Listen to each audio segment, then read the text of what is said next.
Este tipo de servidor provee manejo y servicio de autenticación, es decir, para decir quién yo soy a un sistema o computador. Se refiere a una arquitectura de seguridad para los sistemas distribuidos. Una medida básica de seguridad es la autenticación. Este servidor trabaja mediante los protocolos AAA, que significan autenticación, autorización y contabilidad. ¿Qué significa, qué significa autorización? Autorización significa poder hacer algo o no en los diferentes sistemas que hay en los servidores. Es decir, yo, por ejemplo, autenticación simplemente es el acceso, es decir que yo soy quien digo ser, eso es autenticación, pero autorización permite con esa cuenta realizar algo. Por ejemplo, hay cuentas que son de usuarios limitados y hay cuentas que son de usuarios privilegiados. Hay sistemas que solo pueden acceder recursos humanos y otros sistemas que solo pueden acceder contabilidad. Entonces, eso viene a ser la autorización, permitirle acceder según sus credenciales a algo, ¿no? ¿Y qué es la contabilidad? La contabilidad viene a ser llevar el control de qué recurso ha utilizado y por qué tiempo el usuario para hacer una facturación, un cobro o simplemente hacer un análisis y ver si es que se tienen los suficientes recursos para lo que, si se unen, o sea, si tienen los suficientes recursos para las funciones que desempeña el usuario o hay que darle más. También un servidor de autenticación proporciona un servicio a la red que las aplicaciones usan para autenticar credenciales, generalmente nombres de cuentas y contraseñas de los usuarios. Por ejemplo, si yo me autentico ante un Active Directory, ya no necesito hacer contra la base de datos, contra el DNS, etc. Ya me va autenticando de forma general en cierta parte de la red que esté autorizado. Cuando un cliente envía un conjunto válido de credenciales, recibe un ticket criptográfico que puede usar posteriormente para acceder a varios servicios. ¿Qué significa eso? Usted tiene un ticket criptográfico como resultado de una autenticación exitosa, entonces ese ticket, cuando usted va a autenticarse contra otras, contra otros, contra otros servicios que dependen del servicio principal de autenticación, ya no necesita volver a poner su usuario y contraseña, sino ese ticket se manda por debajo automáticamente y ya te está autenticado, como cuando hay algunos servicios en la red que le permiten a usted autenticarse con credenciales de Google o de Facebook, ¿no? Más o menos. Ese sería un ejemplo de un servidor de autenticación. Claro que ese controla mucho más servicio a mayor escala de lo que vamos a hacer nosotros en una red LAN. Un servidor de autenticación controla qué usuarios o equipos pueden acceder a los servicios y la cantidad de recursos a utilizar. También controla quién puede acceder o no a los servicios y a través de la contabilidad cuántos recursos puede utilizar. La autenticación se utiliza como una base para la autorización. Es decir, imagínense que ustedes son dos hijos, uno que va a primaria y otro que va a secundaria, y su papá al de primaria le da 5 pesos para el recreo y el de secundaria 10, porque bueno, come más, ¿no? Entonces, primero, la autenticación es saber si es su hijo o no, y después ya cuando lo autentica, se va recién la autorización, que viene a ser que le dé ese dinero, ya sea 5 o 10, dependiendo de sus credenciales, ¿no? De su puesto de trabajo. No le va a dar plata a otro niño, ¿no? O a otro joven. Entonces, bueno, la autenticación se utiliza como una base para la autorización, que es la determinación de si se puede otorgar un privilegio a un usuario o proceso en particular. La privacidad, que impide que los no participantes conozcan la información. Y el no repudio, que es la incapacidad de negar haber hecho algo que se autorizó en función de la autenticación. Fíjese acá, ¿qué nos brinda? ¿Para qué va a ser la autenticación? Para la autorización, si se puede otorgar o no algo. Para la privacidad, para que otros participantes no autorizados no, no accedan a lo que no deben acceder. Y el no repudio, ¿no? Si usted está autenticado, yo no lo puedo eliminar, por ejemplo, de esta sesión, ¿no? Si usted sigue, se le ha dicho que pongan su primer nombre y su primer apellido, entonces, bueno, ustedes van a estar en las listas de asistencia, ¿no? Entonces, lo mismo pasa, pero a nivel de claves criptográficas con un servidor de autenticación.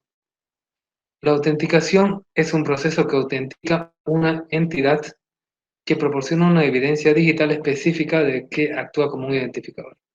O sea, yo digo, por ejemplo, esa entidad puede ser una persona, como puede ser un correo electrónico, puede ser la entidad también que autentique la autenticación. Los principales algoritmos de autenticación incluyen las contraseñas, que seguramente ustedes utilizan. Yo utilizo, por ejemplo, autenticación multifactor. Por ejemplo, siempre que accedo a una computadora, a mi Facebook o a mi Gmail, me llega un mensaje al teléfono y ahí yo tengo que poner unas contraseñas y de ahí recién puede acceder, ¿no? Si no, segundo factor universal y, por ejemplo, el cifrado de clave pública. Multifactor, el segundo factor es cuando, por ejemplo, usted accede a su Facebook y le llega un mensaje a su teléfono y usted en el teléfono pone cierta clave y ya recién accede. Ahora, ¿qué viene a hacer multifactor? Sería que encima de eso le pida, por ejemplo, que usted ponga la contraseña, la huella en el teléfono, ¿no? Sería ya tres factores. Y bueno, tenemos el cifrado de clave pública, que son dos claves. Esto ya lo han visto en seguridad, donde una clave, por ejemplo, clave pública es una clave asimétrica, significa que teniendo la función y la clave no puedo obtener el texto en claro, ¿no? Tengo que tener otra función diferente para poder determinar el texto en claro. ¿Alguno de ustedes ha utilizado autenticación multifactor en su uso normalmente en Internet o no? ¿O solo utilizan contraseña?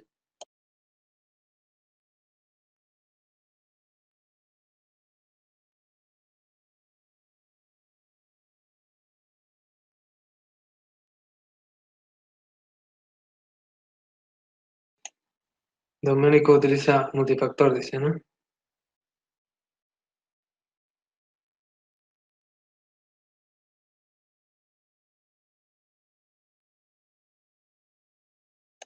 ¿Alguno más utiliza multifactor o alguno más utiliza solo contraseña? Los otros parece que ni cuenta tienen de nada, ¿no?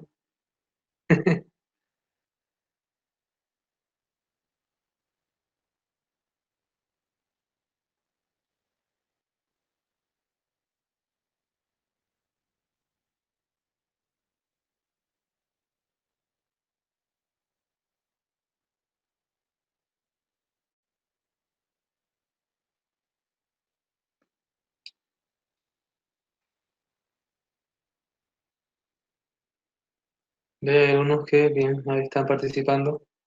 Unos solo utilizan contraseñas, seguramente no han tenido muchos percances. Normalmente empezamos a utilizar multifactor para que aprenda, como dicen, ¿no? Cuando te ha pasado algo, ya empezás a tener más medidas de la voz, dice, te agradezco. Ya, empezamos a tomar medidas, ¿no? Como por ejemplo, que te mande un correo, que te mande un mensaje de texto, o por ejemplo, que te pida tu huella digital, inclusive a través del teléfono.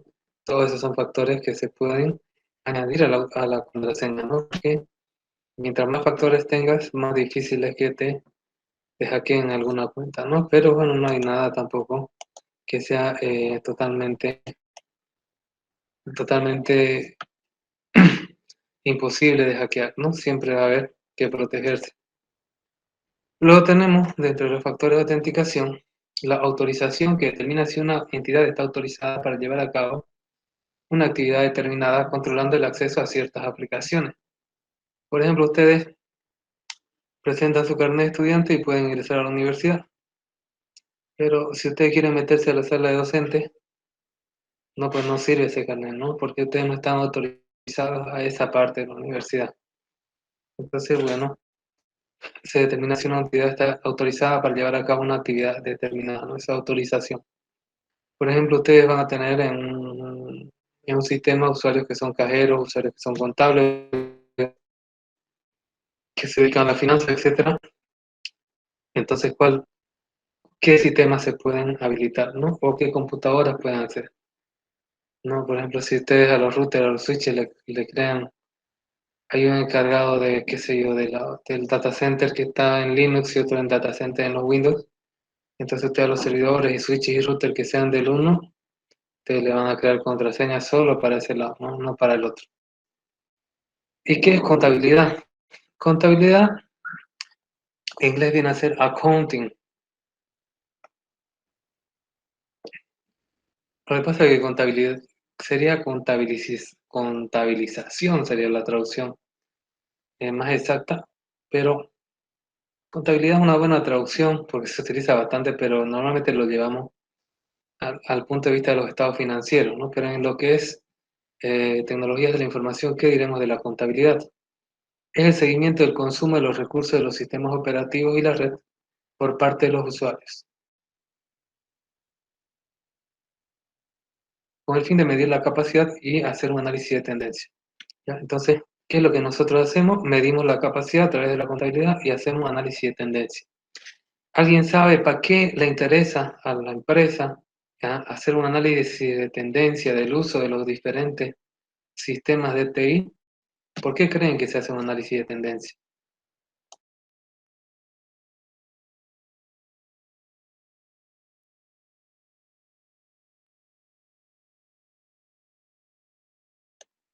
Ya, es muy buena idea, Burlo. ¿Alguno más tiene alguna idea? ¿Por qué creen que se hace un análisis de tendencia?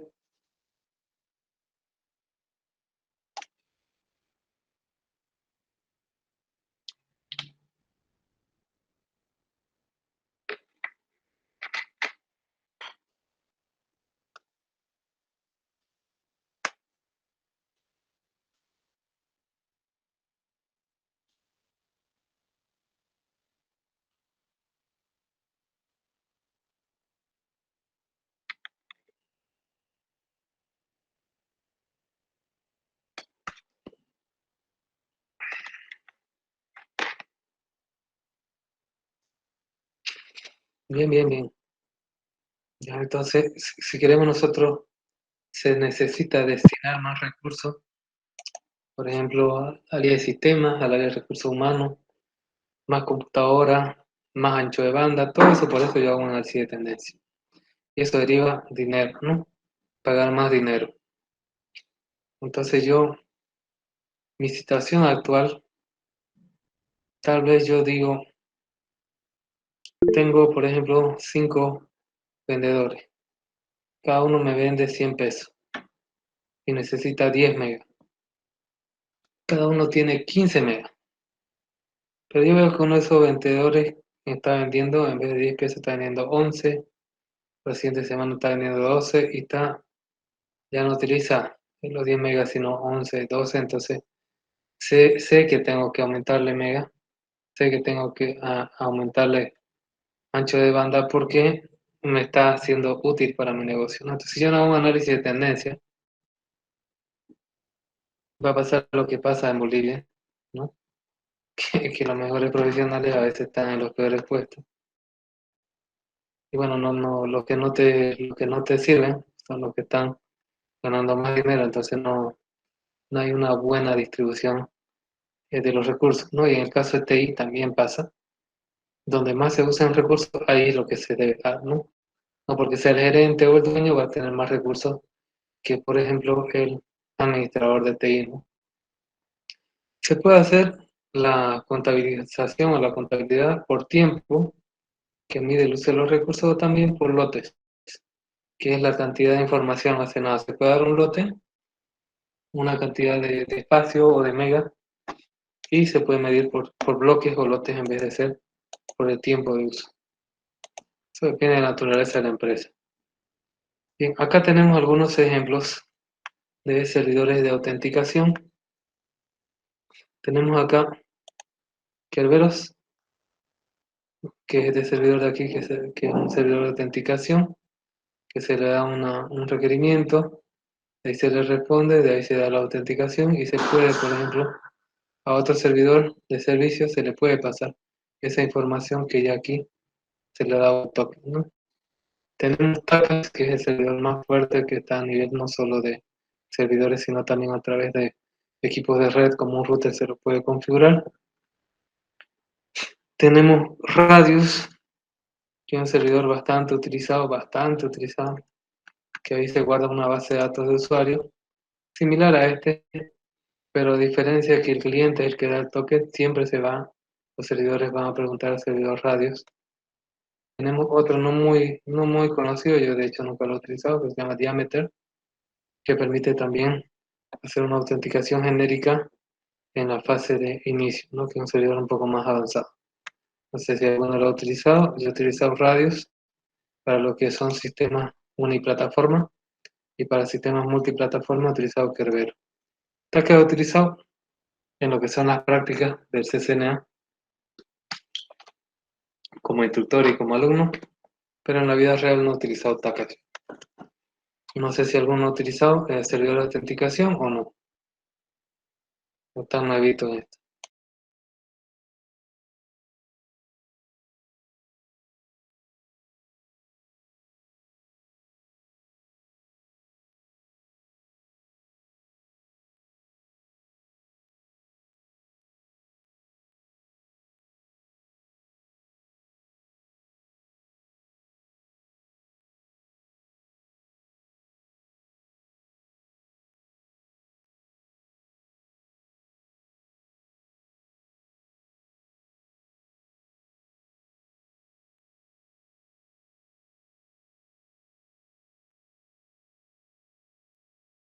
Bien, no he utilizado servidores, ¿no? Pero hay servidores de autenticación, estos son los más conocidos.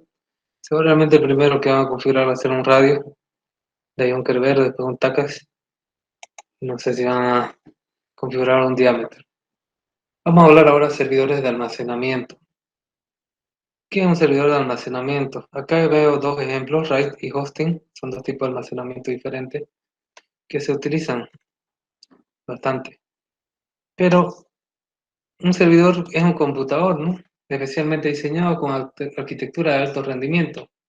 No se olviden que guarda información, entonces tiene que tener alto rendimiento, en el cual se instala un sistema operativo servidor que puede tener o no de forma nativa la función de compartir archivos y carpetas.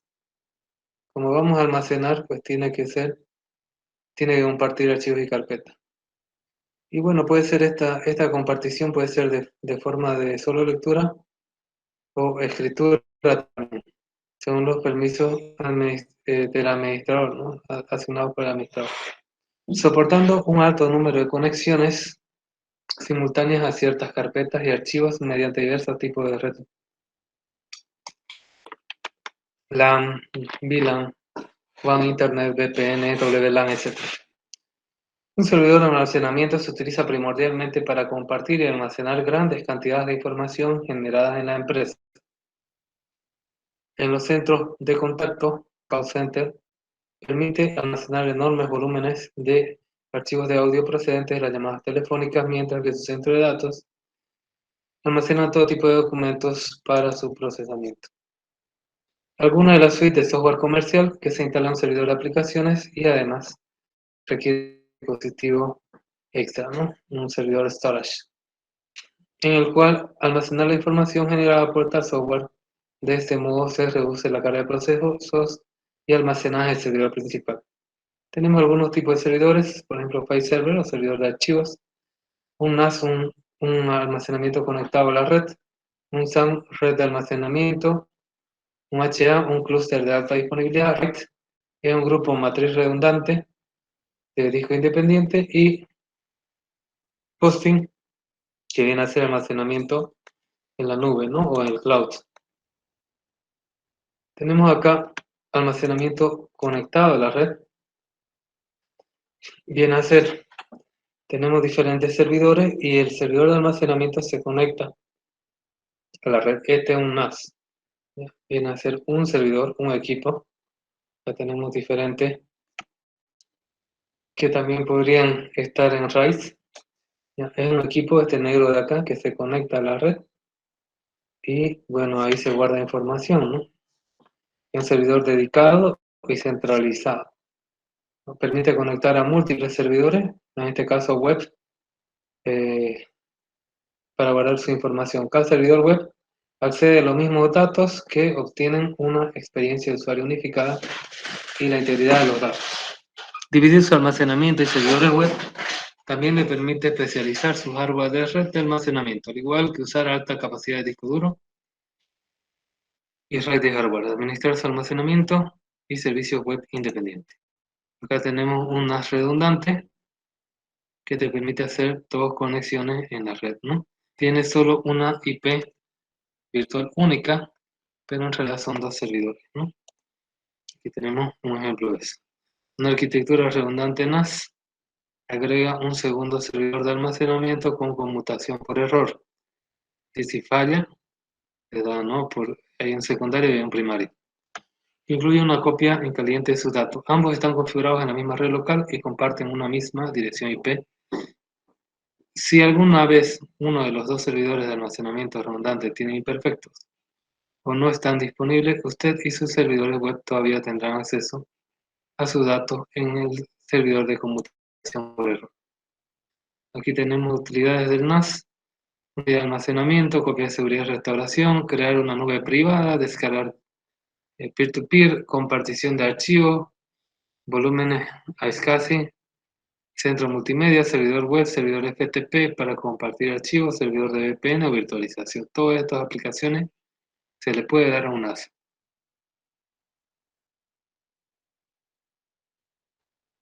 ¿Qué características importantes tiene un NAS?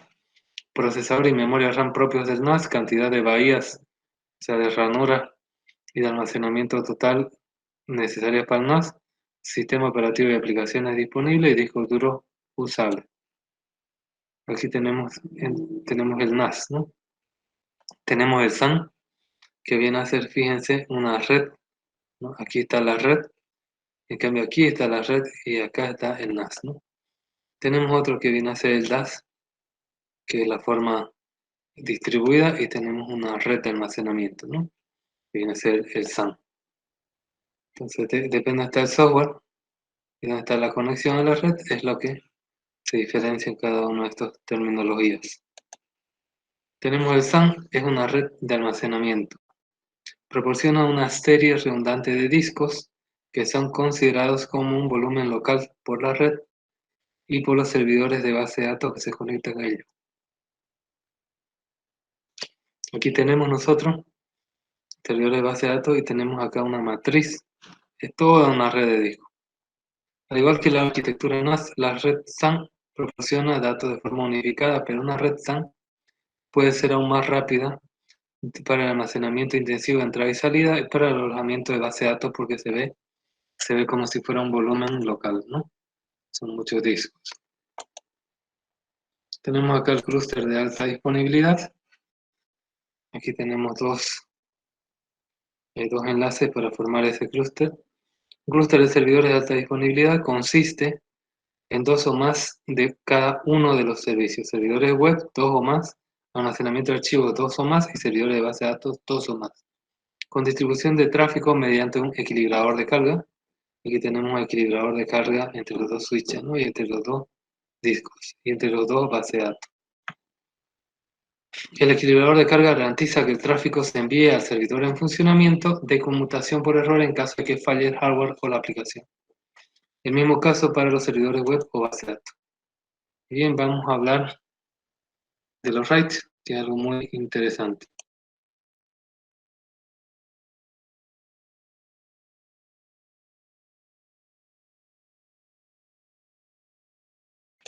Bien, básicamente todos los sistemas operativos permiten la creación de RAIDs.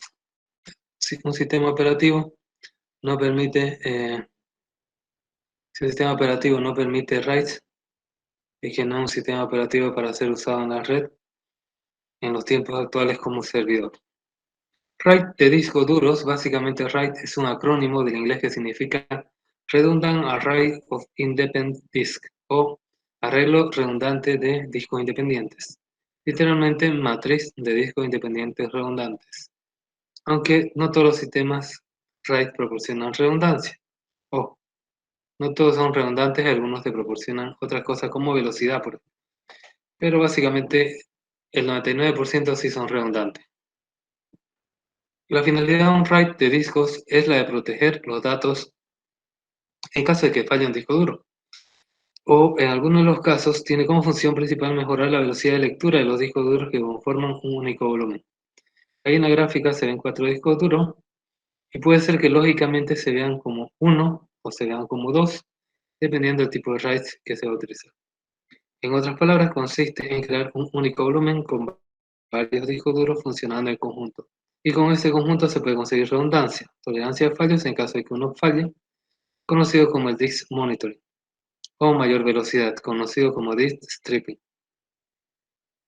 Disk mirroring, perdón, no es monitoring, mirroring, es formato, el disco está en formato mirror, dice, o sea, se copia lo mismo de un disco en otro. Y strip, cuando el disco es un stripper, lo que se le hace, la mitad de los datos van a un disco y la mitad van al otro. Por eso es que mejora la velocidad. Haciendo que este conjunto sea en realidad un tándem, dice, ¿no? Un conjunto de dos. ¿Cómo funciona el RAID? Un sistema RAID funciona emplazando los datos en varios discos duros y permitiendo que las operaciones de entrada y salida funcionen de manera balanceada, mejorando el rendimiento. O bien los datos se escriben en ambos discos al mismo tiempo, o bien se escriben un dato en uno y un dato en el otro para repartir trabajo. Los sistemas RAID se presentan en el sistema operativo como si fuera un solo disco lógico, dado que consiste en un solo volumen.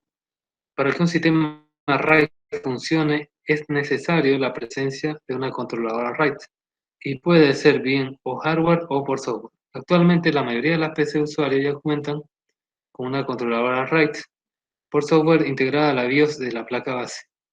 Y de hecho las controladoras por hardware tan solo se usan en entornos empresariales al día de hoy. Aquí tenemos RAID más comunes, tenemos RAID 0, tenemos los datos son esta letra A. Entonces significa, este viene a ser el strip, el A1, después la 2, 3, 4, 5, 6, 7, 8. Este es muy rápido porque la mitad de la información se va guardando en el primer disco y la mitad del segundo al mismo tiempo en paralelo. Tenemos el mirror que te proporciona seguridad. Fíjese, tenemos A1 copiado, A2 copiado, A3 copiado, A4 copiado. No te proporciona velocidad y obviamente te desperdicia un disco, pero te da la seguridad de que si uno de los discos se quema, el otro tiene absolutamente toda la información. Tenemos, por ejemplo, RAID 5. RAID 5 puede funcionar con solo 3 discos, pero aquí está funcionando con 4. A través de la redundancia SOR. ¿Qué significa eso? Se guarda los primeros datos A1, A2, A3 y un dato de redundancia que es el SOR de los otros 3. Después en B, en otro disco se guarda la redundancia y en otro se guarda la redundancia y otro se guarda la redundancia a través del SOR. Si uno de los discos se quema, se pone otro disco nuevo y a través de la operación SOR se recupera todos los datos. Entonces esto te da rapidez porque graba al mismo tiempo en diferentes lugares y te da también seguridad porque tenés un backup de redundancia. Y hay otras variantes más usadas, la RAID 6 y variante RAID 5, que no duplica un disco sino en dos, RAID 0, 1, mínimo 4 discos, son dos matrices. Esta matriz 0 después la une en una 1, RAID 10 que es bastante utilizado, también lo mismo pero es diferente. Crea matrices RAID 1 y los une con un RAID 0, ¿no? Es decir, estos son la base. El RAID 50, mínimo 9 discos, crea matrices 5 con RAID 5 y los une con RAID 0. Estos tres son los más utilizados en la empresa. Normalmente yo he utilizado el 0, el 1, el 10 y el 5 también. Bien, ahora, después de hablar de RAID, vamos a hablar del hosting, que es alojamiento en la web. Normalmente el almacenamiento cada vez se hace más complejo y comprar servidores para una empresa pequeña y mediana son complejos. Entonces estamos recurriendo mucho a la nube. Hay diferentes servicios que nos da la nube, IaaS, SaaS y PaaS, pero si hablamos solamente de guardar información se llama hosting. Ya, es un servicio que provee a los usuarios de Internet un sistema para poder almacenar información, imágenes, videos o cualquier contenido accesible vía web. Es una analogía de hospedaje o alojamiento en hoteles o habitaciones, donde uno ocupa un lugar específico. En ese caso, la analogía alojamiento web o alojamiento de página web se refiere al lugar que ocupa una página web, sitio web, sistema, correo electrónico, archivo, en Internet o más específicamente en un servidor. Por lo general, hospeda varias aplicaciones o páginas web. Las compañías que proporcionan espacio de un servidor o cliente se suelen denominar el término en inglés web host. El hospedaje web, aunque no necesariamente un servicio, se ha convertido en un negocio lucrativo para compañías de Internet en todo el mundo, ¿no? Sobre todo las grandes, Google, Amazon, etcétera, lo han hecho muy bien. El hospedaje u hosting es un servicio en un espacio, en un servidor que va a estar activo 24/7 por un año, donde se va a guardar la información de tu sitio web. Se puede definir que es un lugar para tu página web o correo electrónico, aunque esta definición simplifica la manera conceptual el hecho de que el alojamiento web es en realidad espacio en Internet para prácticamente cualquier tipo de información, sean sistemas, archivos, correo electrónico, videos, etc. Aquí tenemos tipos de almacenamiento web que van a encontrar en Internet. Tenemos gratuito, por donación, compartido, de imágenes, de video, de correo corporativo, de revendedor, servidores dedicados, por colocación o housing, servidores virtuales como los VPS, servidores dedicados, administrados, servidor administrado y no administrado, y alojamiento web en la nube o cloud hosting, ¿no? Son diferentes que van a encontrar. Obviamente los gratuitos tienen menos espacio que los de pago. ¿Cómo se contrata? Servicio de pago. Usted se compra un hosting en Amazon o en Google o en Microsoft, o en una empresa local, en Tododachi Hosting, por ejemplo, que era famosa en mis tiempos. Creo que ahora ya no funciona. O también puede tener hosting gratuito, ¿no? Un Dropbox o un Google Drive, un OneDrive de Microsoft, ¿no? Que son gratuitos. Tenemos criterios de contratación. La contratación incluye un nombre de dominio. Los dominios pueden adquirirse por separado. No siempre el hosting y el dominio están juntos. Previsión del tráfico, capacidad del servidor, tecnología para la web, capacidad del hosting multidominio. Por ahí te interesa tener más de un dominio en tu servidor. Ubicación de data center, servicios complementarios como por ejemplo el mantenimiento y la seguridad que hay en el data center donde se va a alojar tu información. ¿Cuáles son los servicios más comunes que suelen ser incluidos en el alojamiento?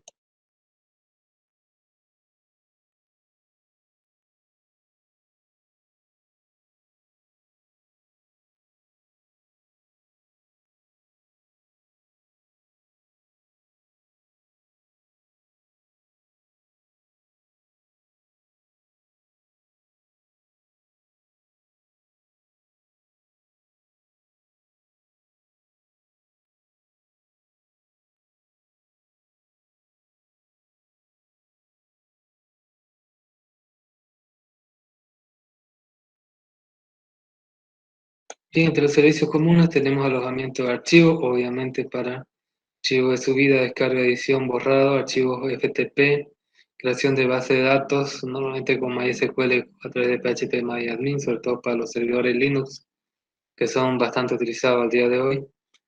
Cuenta de correo electrónico con dominio propio, gestión de lista de correo, acceso vía cliente de sobremesa, por ejemplo como un MC Outlook, acceso vía webmail, como el SOA, ¿no? Eh, Reenvío de correo a otras cuentas, discos duros virtuales, que se pueden configurar como una unidad de red en un equipo a través del protocolo WebDAV, copia de seguridad, gestión de dominio y subdominio, estadística de tráfico, asistentes también para la instalación de rápida de archivos de software como WordPress, Joomla, etc. Y acá tenemos calidad de servicio y disponibilidad de un servicio de alojamiento web. Fíjense, el 90% significa que el tiempo son 36,5 días que se cae. En mes 72 horas y en semana 16,8 horas, ¿no? Si tenemos un 99,99%, dice que al año se cae 52,46 minutos, 4,32 minutos y 1,1 minutos a la semana. Y así podemos ir perfeccionando, ¿no? Cada vez que hay más disponibilidad, se cae menos tiempo y significa, pero más disponibilidad, mayor cantidad de dinero también. Y bueno, tenemos entornos cloud híbridos como Ocean Store Dorado de Huawei, por ejemplo, All Flash, que permite un entorno híbrido de cloud entre nube pública y nube privada, ¿no? En su nube privada te va a tener su servidor, su VMware, su almacenamiento, su ERP, o sea, todo su sistema empresarial. Y la nube pública va a tener un Dropbox, va a tener un Office 365, un Amazon Web Service o un GitLab, ¿no? Eh, para lo que viene a ser compartición de archivos. En estos entornos públicos, estos entornos híbridos de clouds, por un lado, a veces se necesita privacidad, capacidad y potencia de un servidor de almacenamiento dedicado en bloques para su almacenamiento de datos. Por otro lado, los servicios de cloud público flexibles son la opción ideal para aplicación o sitio web. Con una solución híbrida puede enlazar un servidor dedicado privado y de alta capacidad a servidores cloud público flexible. Es una solución híbrida, en realidad hay mucho que hacer con una cloud híbrida, ¿no? Continuando con los conceptos sobre servidores, hablaremos de un data center. Similar a esto, este viene a ser por ejemplo,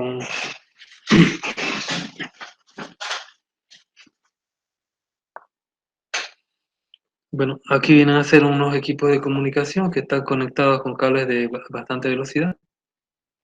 ¿Ya? Están en un gabinete. ¿Y a qué le denominamos un data center? Se denomina centro de procesamiento de datos o también proceso de datos CPD, en inglés data center o data center, al espacio donde se concentran los recursos necesarios para el procesamiento de la información de la organización. Y esos recursos que vienen a ser los servidores y vienen a ser también los equipos de comunicación, como switches, routers, etc. También se conoce como centro de cómputo en Hispanoamérica y en España como centro de cálculo, centro de datos, centro de procesamiento o centro de informática. Muchos recursos consisten esencialmente en una dependencia debidamente acondicionadas computadoras y redes de comunicación. Si bien nosotros vemos la parte computacional y de comunicaciones, hay algo que también se debería aprender cuando se hace diseño de data center, que es la climatización o el acondicionamiento. Esos son equipos que desprenden de calor y por lo tanto tienen que tener una cierta humedad, tienen que tener una cierta temperatura, etcétera, etcétera, etcétera. La ubicación. Normalmente se dice que el data center esté en el medio del edificio, ni esté muy arriba ni esté muy abajo. Un CPD es un edificio o sala de gran tamaño utilizada para mantener en él una gran cantidad de equipamiento informático y electrónico. Fíjense, hay por ejemplo en España universidades que su CPD es un edificio de 5 plantas y cada planta tiene como 10 laboratorios y en todos ellos hay equipos de computación o de comunicación, grandísimo. Suele ser creado y mantenido por grandes organizaciones con el objetivo de tener acceso a la información necesaria para sus operaciones o bien como espacio o venta o alquiler. Por ejemplo, un banco puede tener un centro de procesamiento de datos con el propósito de almacenar todos los datos de sus clientes y las operaciones que estos realizan sobre sus cuentas. Prácticamente todas las compañías que son medianas o grandes tienen algún tipo de CPD, mientras que las más grandes llegan a tener varios. Entre los factores más importantes que motivan la creación de CPD se pueden destacar el garantizar la continuidad de servicio a los clientes, empleados, ciudadanos, proveedores y empresas colaboradoras. Pues en estos ámbitos es muy importante la protección física de equipos informáticos o de comunicaciones implicados, así como servidores de base de datos que pueden contener información crítica. ¿Cómo se diseña un data center? Un data center no solamente es ver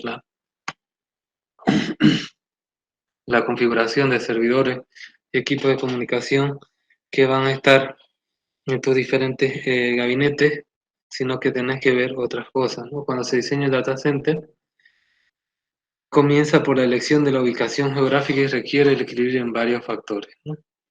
Por ejemplo, no es normal que el data center de un banco esté cerca de mi casa, ¿no? ¿Por qué? Porque yo vivo por la zona de los lotes. Entonces es una zona peligrosa, ¿no? Donde hay poca policía y hay bastante delincuencia. Entonces, lo primero es la ubicación geográfica, ¿no? Normalmente los data centers van a estar en el centro o en la parte norte de la ciudad, en el caso de Santa Cruz.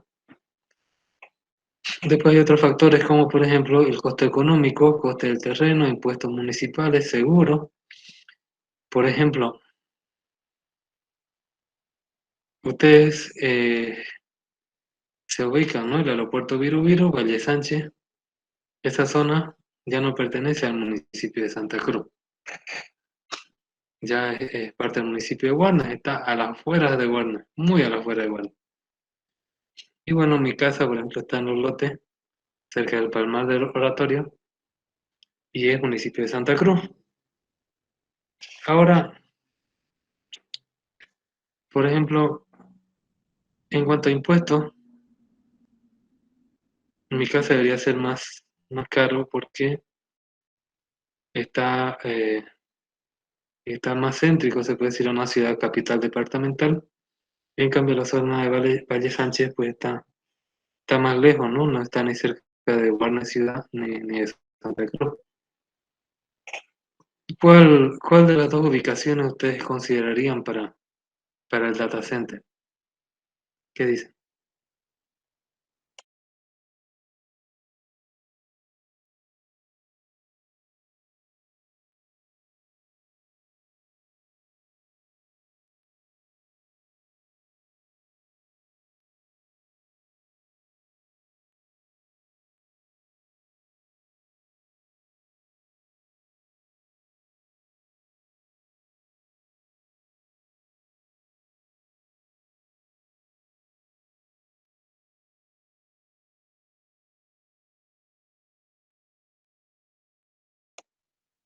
Bien, ahí hay una respuesta. Palmar, dice Wilder. Ya, una respuesta directa a la pregunta que se le ha preguntado. Bueno, Juan dice considera otra cosa que la conectividad. A ver, el Palmar está más céntrico que Valle Sánchez, es más cerca del centro. Y los impuestos en Valle Sánchez no son tan baratos como deberían porque hay un aeropuerto ahí que le sube el precio. Y el Palmar no es caro, pero ahora si te considera la seguridad, por ejemplo, ahí está peor el Palmar. Y si considera la conectividad, yo sé que la gente de Valle Sánchez ya 10 años tiene internet por lo menos. En cambio nosotros ahí donde en mi casa, el anteaño pasado, justo un año antes de la pandemia, gracias a Dios, nos pusieron internet y entonces está un poco más precario, ¿no? La cantidad de conexiones que hay. Y ahí viene el siguiente punto, ¿no? Dice infraestructura disponible en la cercanía. Energía eléctrica, carreteras, acometidas de electricidad, centralitas de telecomunicaciones, bomberos. Todo eso hay más en la zona centro o norte de la ciudad. En la zona sur eh, no hay mucho de esa infraestructura disponible, ¿no? Por tanto, no hay una buena conectividad. Y el riesgo, posibilidad de inundaciones, incendios, robos, terremotos. La parte ambiental es casi igual en ambos lados. La parte humana es más peligroso en el sur, ¿no? Entonces, todos esos factores ustedes considerarían para la elección, primero la ubicación de data center. Una vez seleccionada la ubicación geográfica, es necesario encontrar una dependencia adecuada para su finalidad, ya sea que se trate de un local de nueva construcción u otro existente o comprarlo o alquilar.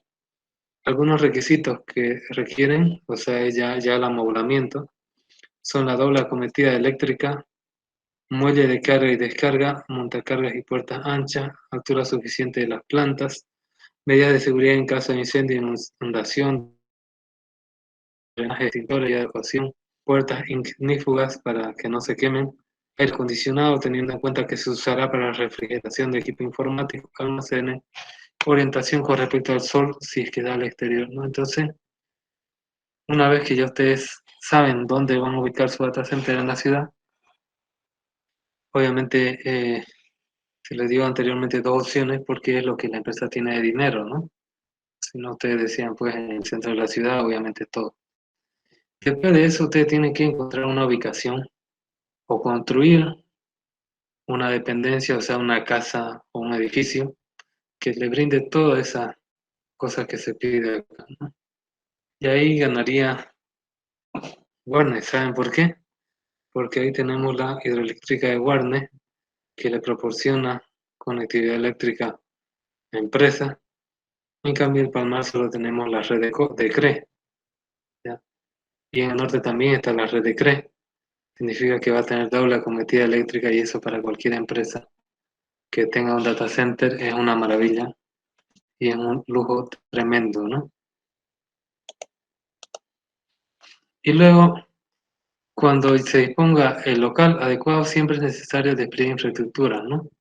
Siempre que tenemos que ver, por ejemplo, los falsos suelos y los falsos techos, o el techo falso y piso falso que decimos acá, porque abajo de eso van los cable canal, ¿no? Con la red, cableado de red y teléfono, doble cableado eléctrico, generadores y cuadros de distribución eléctrica, acondicionamiento de salas, instalación de alarmas, control de temperatura y humedad, aviso SNMP, SMTP, facilidad de acceso, pues hay que meter en el aire acondicionado pesados, muebles de grandes servidores, etc. Una parte especialmente importante, estas infraestructuras son aquellas destinadas a la seguridad física de la instalación, incluye cerradura electromagnética, torniquetes, cámara de seguridad, detectores de movimiento, tarjeta de identificación, etc. Una vez que se ha acondicionado el habitáculo, se procede a la instalación de las computadoras, las redes locales, etc. O sea, una vez que ya está toda la parte eléctrica y la parte cableada, recién ustedes se ponen a los equipos. Nosotros como ingenieros quisiéramos lo primero, los equipos, ¿no? Obviamente. Pero no, no es lo correcto, porque podemos instalar equipos en un ambiente que no está adecuado.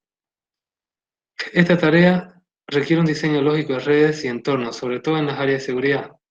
Y algunas cosas que van a necesitar es una DMZ para ver cuál es menos protegida y cuál es más protegida. Segmentación en redes virtuales, VLANs, despliegue y configuración de la electrónica, de la red, pasarelas, enrutadores, conmutadores, creación de entornos de explotación, preexplotación, desarrollo de aplicaciones y gestión de red, creación de la red de almacenamiento, instalación y configuración de los servidores y periféricos. Acá tenemos el sitio o la sala de servidores. Generalmente todos los grandes servidores se suelen conectar en una sala denominada sala fría, nevera, pecera o site, ¿no? O sea, ahí está frío, ya porque tenemos una buena condición para los equipos.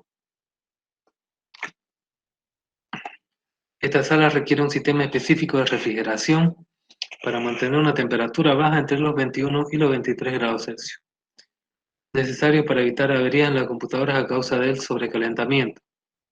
La pecera suele contar con medidas eléctricas de seguridad de acceso físico, así como medidas de extinción de incendios adecuados para el material eléctrico, tales como la extinción de agua nebulizada o bien gas inergen, dióxido de carbono, nitrógeno, aunque una solución en auge actualmente son usar la extinción por agentes gaseosos, como por ejemplo Novec 1230, ¿no? Es una solución. El consumo. Un data center consume harta energía eléctrica. Por eso se desarrollan algunas iniciativas para controlar el consumo, como UE Code of Conduct of Data Center, o uso de recursos naturales limpios para refrigerar. Tenemos gigantes del sector tecnológico como Facebook o Apple están migrando hacia países más fríos de Europa para mantener temperatura baja a sus servidores sin gastar energía eléctrica, ¿no? Sin gastar en aire acondicionado. Lo ponen ahí en el polo norte, digamos, y va a estar frío, ¿no? A principios del 2017, la empresa liderada por Mark Zuckerberg anunció que el 2020 tendrá instalado en Dinamarca un centro de datos en la zona de más de 55.000 metros cuadrados, fíjense. Grandísimo, 55.000 metros cuadrados. A ver cuánto más o menos es. Una manzana son 1.000 metros cuadrados. 55 manzanas, ¿no? Un barrio tranquilamente. La empresa aprovechará el clima de este país para reducir sus gastos de energía. Apple, por su parte, trabaja con el gobierno también de Dinamarca en un proyecto que utilizará el 100% de energías renovables durante su funcionamiento. Fíjense, trabajan con eso exactamente, no 5 manzanas. Trabajan con esos países porque son países capitalistas más estables, ¿no? Nosotros también tenemos zona fría que se podría utilizar, ¿no? Para poner data center en Oruro, en Potosí, todo eso, La Paz, pero no hay la estabilidad, ¿no? No hay la estabilidad política para poder tener esos negocios. Sería interesante. Bien, ahora hemos visto un data center físico real, ¿no? Que necesitan ustedes acondicionarlo para poner un montón de equipos. Pero cada vez los equipos informáticos son más buenos, ¿no? Entonces, por ejemplo, si usted se fija en una red, pero si usted se fija en una ciudad, tiene, qué sé yo, 10.000 habitantes y ocupa harto espacio. Pero, por ejemplo, si usted se fija en un hormiguero, tiene 10.000 hormigas y ocupa menos espacio. Entonces, ¿qué es lo que quiere decir con esto? Cada vez los sistemas informáticos tienen mayores capacidades. Entonces, un solo servidor real físico puede ser hasta 10 servidores virtuales, ¿no? Normalmente lo utilizan ustedes para su aprendizaje, la virtualización, pero la virtualización se puede utilizar para más cosas. En informática, la virtualización es la creación a través de software de una versión virtual de algún recurso tecnológico, como puede ser la plataforma de hardware, un sistema operativo, un dispositivo de almacenamiento o cualquier otro recurso de la red, usted lo puede virtualizar. En los ámbitos de habla inglesa, este término se conoce como el número nómino, eh, virtual, ¿no? Porque suena parecido a virtualización. Dicho de otra manera, se refiere a la abstracción de los recursos de la computadora. Hay un aparato, un software que se llama hipervisor o VMM, Virtual Machine Monitor, que crea una capa de abstracción entre el hardware de la máquina física, el host y el sistema operativo de la máquina virtual que se llama Virtual Machine o WES, dividiéndose el recurso en uno o más entornos de ejecución. Aquí en la gráfica vemos como una máquina física se divide en 3 máquinas virtuales, ¿no? Tipo de virtualización puede ser virtualización completa, puede ser parcial, puede ser por sistema operativo o semiparcial. Soluciones que utilizan virtualización: Citrix, VMware, Microsoft Virtual PC, Oracle VirtualBox, QEMU KVM con VManager para los Linux, soluciones específicas para servidores en server, VMware y Microsoft Hyper-V. Yo he utilizado VirtualBox, VMware, Virtual PC, también he utilizado Hyper-V de Microsoft, he utilizado el QEMU para Linux, ¿no? Citrix no he utilizado, pero sé que es buenísimo. No sé si alguno ha utilizado Citrix.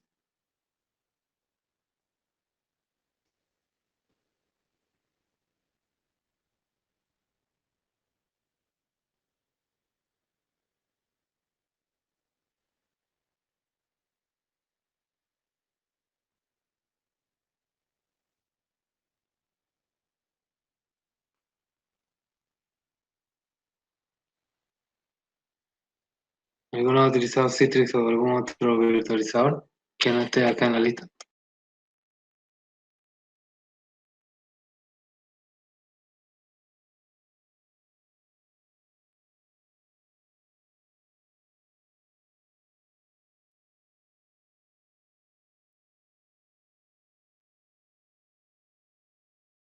Bien, entonces no han utilizado, habrán utilizado las otras igual que yo, que son las más comunes acá, ¿no? ¿Y qué ventajas tenemos de la virtualización? Índice de utilización mayores, consolidación de recursos, uso, control, uso, costo de menor energía, ahorro de espacio, recuperación de desastres y continuidad de negocio, costo de operación reducido, reutilización de hardware existente, rápida incorporación de recursos, reducción de costos de espacio y consumo, administración global centralizada y simplificada, gestionar CPD como un pool de recursos agrupados, Mejora los procesos de clonación y copia del sistema. Por ejemplo, usted quiere dos servidores iguales en virtualización, prácticamente es copiar y pegar. Obviamente tiene su función de exportación e importación. Pero si usted quiere hacer lo mismo, en dos servidores reales que se clonen, más difícil, ¿no?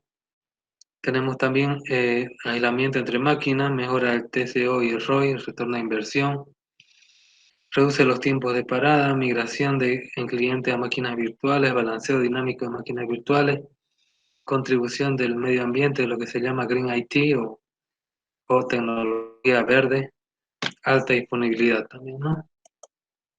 ¿Qué desventajas tenemos en la virtualización? Alta dependencia de un solo equipo físico, si bien facilita la administración, al disponer de los equipos virtuales en un solo dispositivo se perderán ventajas de redundancia. El hardware está limitado, pues necesita ser compatible con el hipervisor. El hardware para virtualizar debe ser abundante de recursos, lo cual eleva su precio. A medida que se agregan máquinas virtuales, disminuye los recursos para cada uno y aumenta los trabajos de administración y seguridad. Tenemos diferentes tipos de virtualización. Acá está el hardware físico y la virtualización y los sistemas operativos clientes o hospedados, ¿no? Tenemos virtualización asistida por hardware, virtualización de almacenamiento, particionamiento, hipervisor de almacenamiento y virtualización de datos. La infraestructura virtual de que está compuesto de un hipervisor de un solo nodo para hacer posible la virtualización de todos los computadores, un conjunto de servicios de infraestructura de sistemas distribuidos basado en la virtualización como gestor de recursos para optimizar los recursos disponibles de las máquinas virtuales, soluciones de automatización que proporcionan capacidades especiales para optimizar el proceso de TI concreto, como provisioning o recuperación de desastres. Bien, continuando con el tema de los servidores, hablaremos de lo que viene a ser cloud computing un poquito. Cloud computing, a menudo denominado simplemente el cloud, consiste en el suministro de recursos informáticos a petición desde aplicaciones hasta centros de datos, a través de Internet y con un modelo de pago según uso.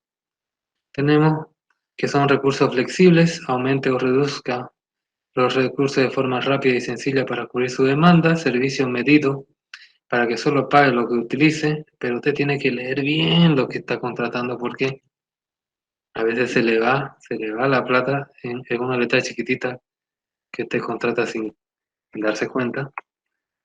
No me ha pasado.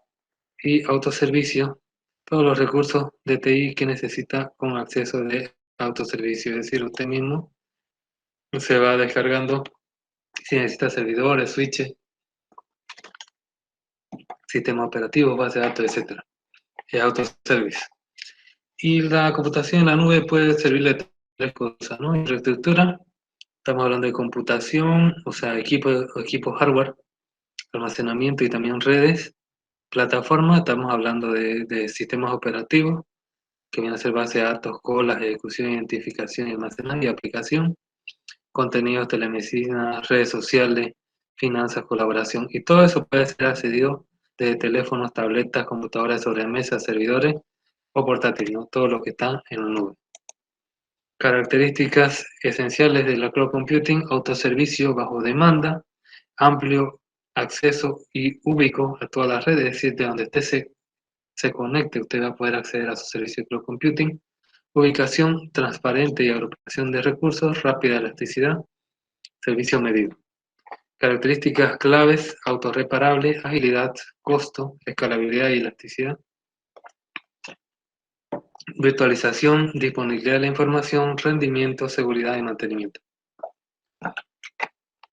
La cloud computing tiene tres modelos de nube: nube privada, que es solo de la empresa; nube pública, que se utiliza un proveedor, por ejemplo, Amazon o Microsoft o Google; y nube híbrida, que combina ambos modelos de nube. ¿Y qué servicio puede tener? Servidores, almacenamiento, computación móvil, aplicaciones y base de datos. ¿Y qué métodos de entrega tenemos? Tenemos tres: Software as a Service, Platform as a Service e Infraestructure as a Service, ¿no? Estos tres de aquí. Empezaremos con Software as a Service, donde lo que se consume es un software. Las aplicaciones basadas en cloud o software son como servicios se ejecutan en sistemas distantes en cloud, que pertenecen y son administrados por otros que están conectando a los sistemas usuarios a través de Internet y por lo general un navegador web. Las ventajas del SaaS. Puede iniciar sesión y empezar rápidamente a utilizar innovadoras aplicaciones de negocio. Las aplicaciones y los datos son accesibles de cualquier sistema conectado. No se pierden datos si su sistema falla, ya que los datos están en el cloud. El servicio permite escalar dinámicamente en función de las necesidades de uso. La segunda método de entrega, Platform as a Service o plataforma como servicio. Aquí le da un sistema operativo. La plataforma como servicio proporciona un entorno basado en cloud con todos los requisitos necesarios para dar soporte a todo el ciclo de vida de creación y puesta en marcha de aplicaciones basadas en la web, sin el costo o la complejidad de comprar, gestionar el hardware, software, aprovisionamiento y alojamiento necesario. Ventajas del Platform as a Service: acelerar el desarrollo y la comercialización de aplicaciones, desplegar en cuestión de minutos nuevas aplicaciones en el web en el cloud y reducir la complejidad del middleware. El middleware viene a ser un software intermediario entre la máquina física y la máquina virtual como servicio. Finalmente tenemos infraestructura como servicio o infraestructura as a service, donde nosotros le damos máquina física. Estamos hablando de máquina física como puede ser una máquina de almacenamiento, una máquina de computación o una máquina de red, ¿no?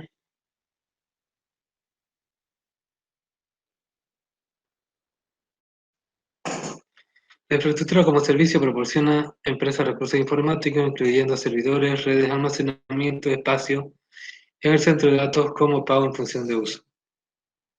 La ventaja de infraestructura as a service: no será necesario invertir en tu propio hardware.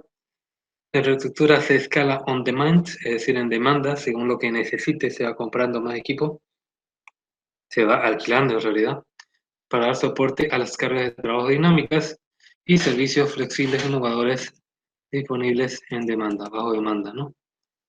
Y bueno, lo que hablábamos eran los métodos de entrega o los tipos de servicios que da, y ahora vamos a ver modelos de nube o modos de implementación. Tenemos la nube pública. La nube pública son administrados por empresas a través de la red pública de acceso rápido a recursos informáticos asequibles. Estamos hablando de empresas como Amazon, como Google, como Microsoft. Con los servicios de cloud público, los usuarios no necesitan adquirir hardware, ni software, ni infraestructura de soporte, ya que pertenecen a los proveedores y ellos los gestionan.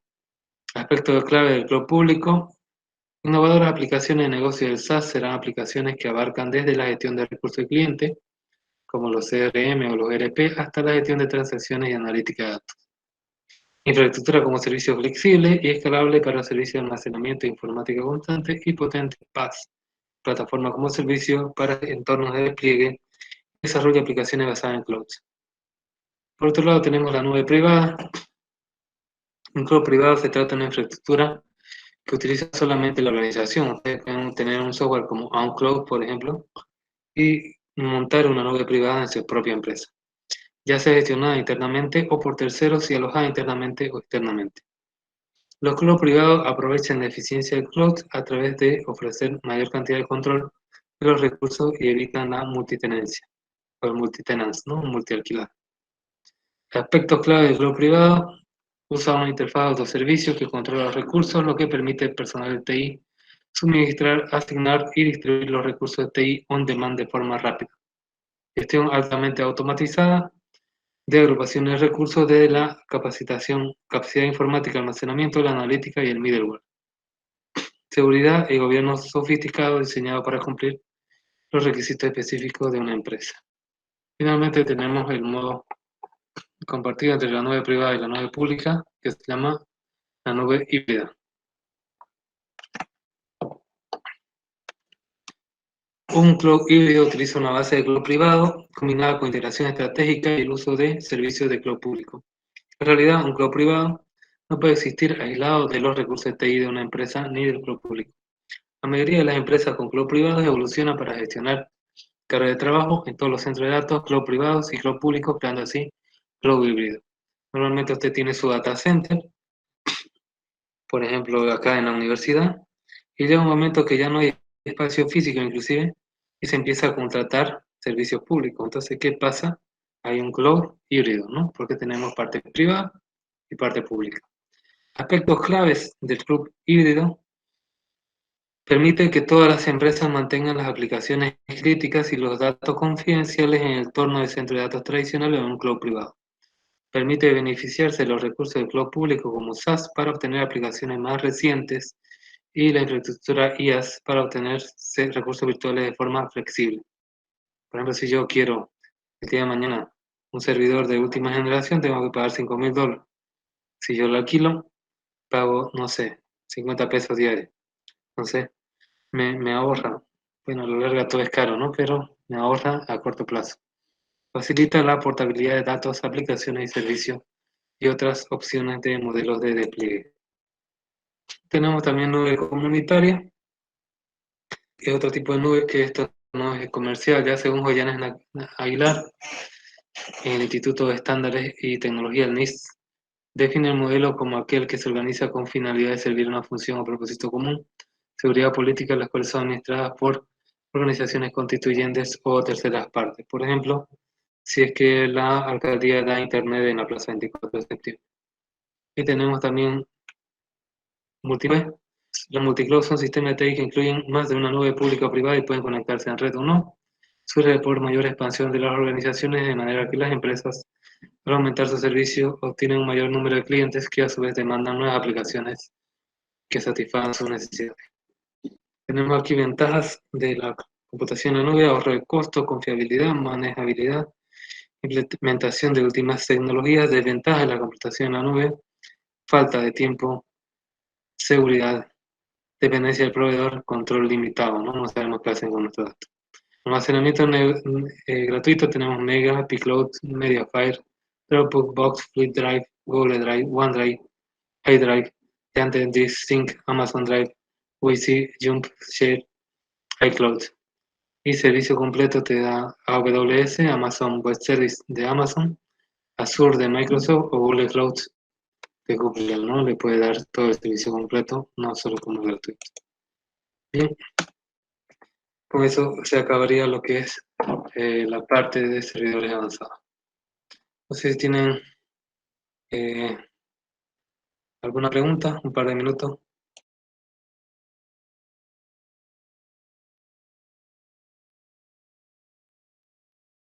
Bien, jóvenes, entonces eso sería todo por hoy. Nos vemos el miércoles. Hasta luego, jóvenes.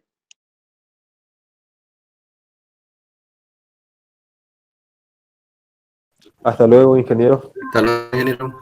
Hasta luego, ingeniero.